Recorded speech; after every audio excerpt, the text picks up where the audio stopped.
Even in the media industry, there are certain people who try to sensationalize. There are people who are very balanced.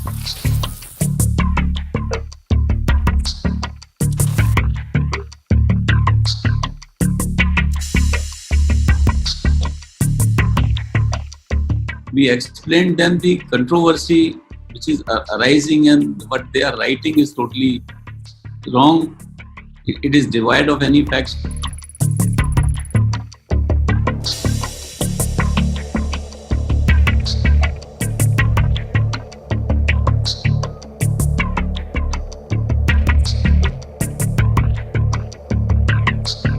For example, the story writes that there were 3 bullet injuries from the back to Mohanchand Sharma.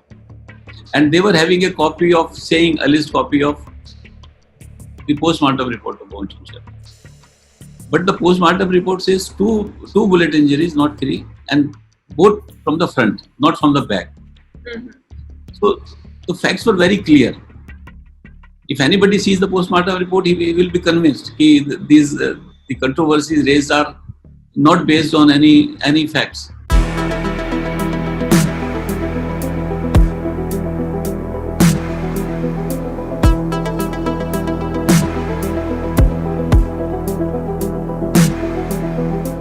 What made you write Batla House book? See, 2 things. The one is, I want to explain in the book the excellent work done by Mohanchand Sharma, who lost his life during the operation. And secondly, I want to bring before the people that while handling the terrorism, how much you have to face sometimes. Do you think that the communication between the authorities and the media is the most essential thing in any sensitive case, so that there is no space of rumor? I agree with you, because see, there is a requirement for media also to write something. But the officers have also compulsions not to reveal everything. So somewhere they have to adjust themselves so that the requirement of media is satisfied, but simultaneously the requirement of investigation is also satisfied. So this coordination and this balance is a difficult area, and I feel there is a requirement of training both to the officers working in government and also to the media persons. So both should know what are the boundary lines which they should not cross.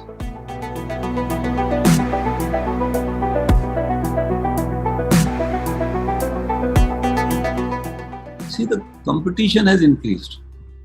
See, when we joined the service, mostly it was a print media and television. This Delhi Doordarshan was there. Slowly the number of channels increased and the competition has increased. As far as the police is concerned, there have been now the courses in the National Police Academy that how to interact with the media. But even for the media also, there should be some code of conduct and it should be self-regulating. In the book, you have also spoken about the fact that there were orders from the top, from the government, that you are not supposed to talk to the media. But despite of that, you went otherwise because you felt the communication is important. Now, how should a person sitting at the top of a particular organization deal with such situation? For example, instructions were not to have press conference. Correct. But there was no instruction not to meet individually to the people. So you are not violating the instructions, but you are able to communicate. If without communication, what happens is they will get information from different people, which may be rumors, and somebody will say, I have spoken to so and so, it is authentic. People may take it authentic and the wrong information may be flowing then. See, media is a very powerful tool to create impression in the minds of the people. And that impression in the mind of people, that perception in the mind of people is a reality in their mind. And whatever is the investigation outcome, it is immaterial thereafter. And therefore, it is very, very important. The media which is creating perception, that perception should be right. I have been interacting with the journalists and I had been very forthright with them. And they had been cooperating in the sense that what is felt is right.